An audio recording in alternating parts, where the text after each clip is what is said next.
नमस्कार दोस्तों, मैं रविंद्र रावत आप सभी का स्वागत करता हूं आप ही के दोस्तों, ये आप सभी को मालूम है कि अष्टम स्थान मौत का माना जाता, नुकसान का माना जाता। यहाँ से होने वाले ग्रहों का जो प्रभाव होता है वो आम तौर पर खराब ही माना जाता। क्यों? क्योंकि 8वां घर शमशान का है, 8वां घर मृत्यु का है। 8वें घर से हर वो चोट देखी जाती है जो इंसान के जीवन में तूफान ला सकती। दोस्तों, 8वें घर में कुछ ऐसी चीजें जो ग्रहों के मुताबिक अगर आप समझ जाते हैं तो वो आप समय रहते उसका परहेज, उसके उपाय करके वहां से बच सकते। आज इस वीडियो में मैं कुछ ऐसे ही राज खोलने वाला हूं, लेकिन ये सारी चर्चा शुरू करूं उससे पहले हमेशा की तरह आपसे निवेदन है, अगर आप चैनल पर नए हैं तो चैनल को सब्सक्राइब कर लें, बेल बटन को दबा दें और ऑल वाला ऑप्शन जरूर चुन लें ताकि हमारे द्वारा जो भी वीडियोस बनती हैं उसकी नोटिफिकेशन आपको टाइमली मिले। दोस्तों, 8वां घर शनि का पक्का घर, और जब शनि यहाँ पर आ जाता अकेले, वो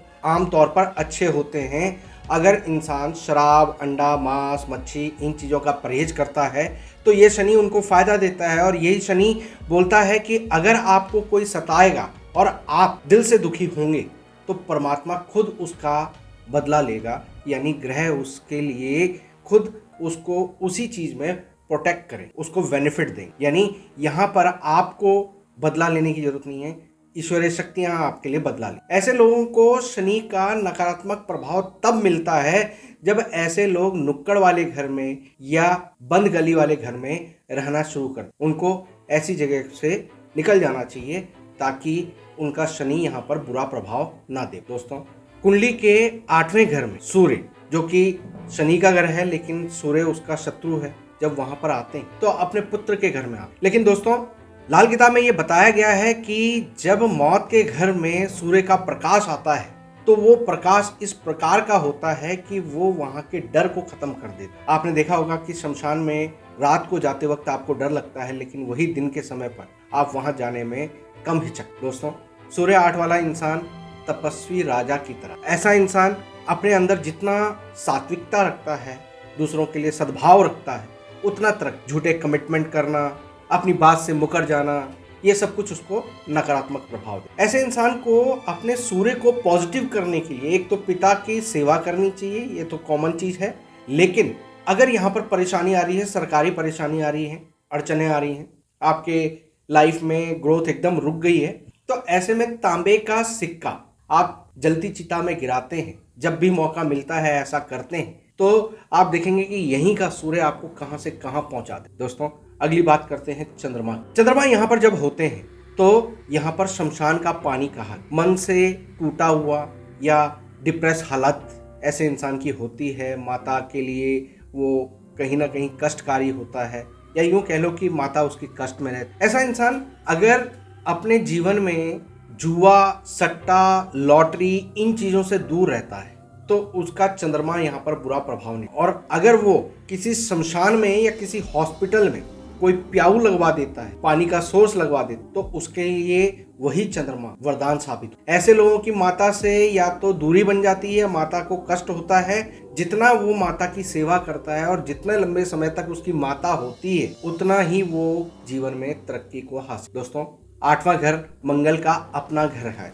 शनि और मंगल यहाँ पर दोनों ही अपने अपने घर को सिक्योर किए हुए। अब मंगल 8वें घर में अपने पक्के घर में होते हुए भी यहाँ पर खराबी देता है, लेकिन ये भी अकेला बुरा नहीं होता, किसी ग्रह के साथ जब होता है तब वो नेगेटिव प्रभाव दे। दोस्तों, 8वें घर के मंगल वाले इंसान को अपने भाइयों की अवहेलना नहीं करनी चाहिए, उनके साथ धोखाधड़ी नहीं करनी चाहिए। वो इंसान जिसका मंगल 8वें घर में, अगर ये खराबी पे आता है तो ऑपरेशन, चीरफाड़, एक्सीडेंट्स दे। लेकिन ऐसा इंसान गुड़ की रेवड़ियां या देसी खांड ये जल प्रवाह करता रहता है, समय समय पर करता रहता है, तो उसको यहाँ 8वें घर के मंगल का जो नकारात्मक प्रभाव है वो काफी हद तक कंट्रोल में, और खासकर जब परेशानियां ज्यादा हो तो उस समय तो जरूर करना। दोस्तों, 8वें घर के बुध के लिए ये कहा गया है कि ये शमशान पे चढ़े हुए फूल की तरह हैं, इंसान को मन से कोड़ी बना देते हैं। नेगेटिव सोच, हर बुरी बात को पकड़ लेना और बुरी चीजों को जो उसके साथ जीवन में घटित हुई हैं उनको ना भूल पाना, अच्छी चीजों को साइड कर लेना, यानी एक तरह से दुख को अपने गले लगाने की कोशिश ऐसे इंसान की हो। ऐसा इंसान अगर अपने घर का मंदिर बार बार बदलता है, अपने जो कुल देवता हैं या देवी देवता हैं उनको बार बार वो चेंज करता रहता है। कभी किसी से पूछ लिया, कभी किसी से पूछ लिया, और उसके बाद कभी किसी देवता की पूजा करने लगे, कभी किसी देवता की पूजा करने लगे। तो उनका ये बुद्ध जब इस तरह की प्रवृत्ति में आता है, यानी ऐसे लोग जब दूसरे के इन्फ्लुएंस में आके गुरु बदल लेते हैं या देखा देखी में गुरु बदल लेते हैं, पूजा पाठ अपना चेंज कर लेते हैं, मंदिर का स्थान चेंज कर लेते हैं, तो उन्हें बहुत नुकसान। ऐसे लोगों को एक का रहना, भले ही आप उपायों के रूप में थोड़ी बहुत पूजा किसी की कर सकते, लेकिन आपके जो इष्ट हैं, आपके जो कुल देवता हैं, उनको हमेशा जपना चाहिए, उनका स्मरण करना चाहिए, तो वो ही आपको हमेशा पार। दोस्तों, जब बात आती है बृहस्पति की, तो बृहस्पति यहाँ पर शमशान का पीपल की तरह है, जो कि पूजनीय नहीं होता, लेकिन वहाँ के वातावरण को शुद्ध करने की पावर रखता है। वो शमशान में एक पॉजिटिव एनर्जी को पैदा कर देता है कि जब लोग वहाँ पर किसी की अंत्येष्टि पे भी आते हैं, किसी को चिता देने के लिए भी आते हैं, अग्नि देने आते हैं, तो वहाँ पर वो लोग महसूस करते हैं, वहाँ पर बैठकर वो शांति का अनुभव महसूस करते हैं। ये बृहस्पति उनको, लेकिन इस बृहस्पति में इंसान को अक्सर बदनामी का सामना करना पड़ता है।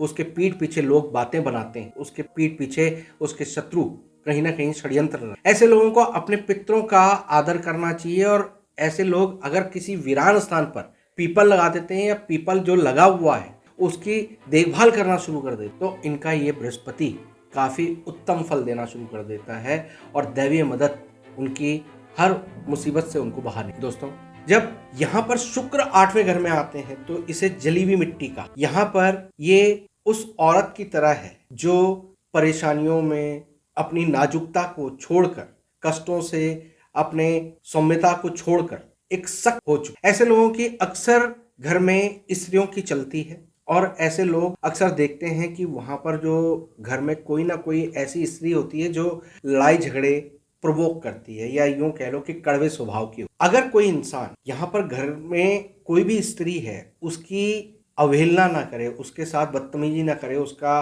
अपमान ना करे, तो यहाँ का शुक्र बेहतर हो। और ऐसा इंसान अगर एक रोटी में गुड़ रख कर वो किसी गाय को देता है, या जो गुंदा हुआ आटा है उसके गोले में गुड़ रख कर वो गाय को देता है, और काली या भूरी गाय को देता है, तो यहाँ का शुक्र न केवल गृहस्थी को ठीक करता है, बहुत सारी चीजों को, जीवन के सारे सुख आराम उनको मिलना शुरू हो। दोस्तों, जब राहु की 8वें घर में बात आती है तो इसे झूले सी जिंदगी का, इंसान 4 कदम आगे चलता है तब तक कोई ना कोई ऐसी शक्ति जो होती है जो पीछे उसे खींच लेती है, और वो जितना आगे बढ़ा होता है उतना ही फिर वहीं पहुंच जाता। हर 4 से 8 साल में ऐसी घटनाएं उसके साथ घटित होती रहे। इस राहु को शांत करने का सबसे अच्छा तरीका है कि एक कांच के बाउल में आप नमक, जो सेंधा नमक होता है, उसको पीस के रख लें और अपने टॉयलेट में रखें, और जैसे ही उसमें थोड़ी सी नमी आ जाए, पानी आ जाए, उसे फ्लश कर। 8वें घर के राहु वाले इंसान को